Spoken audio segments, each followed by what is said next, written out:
75 years का कोई barrier नहीं है। मुझे लगता है ये उनकी आपसी सिर्फ उटव्वल है। उन्होंने पहले खुद अपने लिए कहा, फिर मोदी जी के लिए कहा, अब नई नई बातें करें। लेकिन उन्होंने जो कल अंग्रेजी पर कहा वो अमित शाह जी पर एक करारा तमाचा है। अमित शाह जी कह रहे थे अंग्रेजी आने वालों को शर्म आएगी। वो कह रहे हैं कि मैं बचपन से अंग्रेजी पढ़ा, ऐसे ऐसे उपन्यास पढ़े मैंने। बड़ा द्वंद्व चल रहा है संघ और बीजेपी के बीच में आज की तारीख में। लेकिन इससे हमें क्या।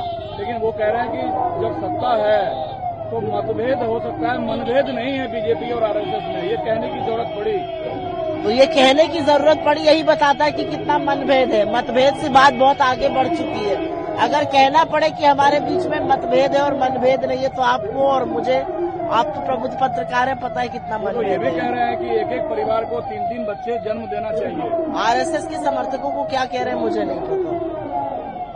दूसरा, जो काशी और मथुरा को लेकर कहा, आरएसएस डायरेक्ट उसमें शामिल नहीं होगा, लेकिन संघ के लोग शामिल हो सकते हैं आंदोलन में। इस देश को कब तक आप खुदवाते रहेंगे? इस देश में कब तक आप वैमनस्य के बीज बोते रहेंगे? इस देश में आप भाईचारे और जोड़ने की बात कब करिएगा?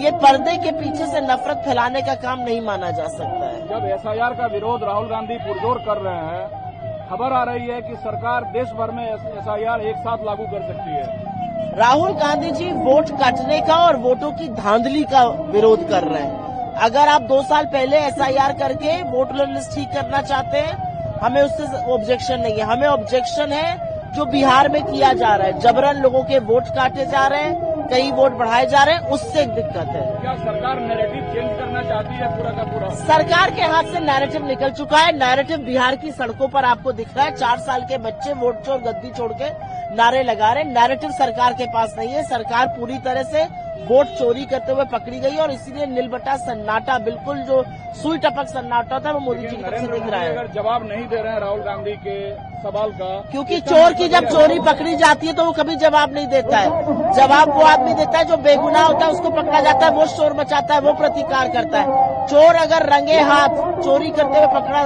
लिया गया है तो वो कभी प्रतिकार नहीं करता है। वही काम नरेंद्र मोदी कर रहे हैं, सुई टपक सन्नाटा। अन्यथा हर बात पर बोलते थे, आज बिल्कुल चुप है।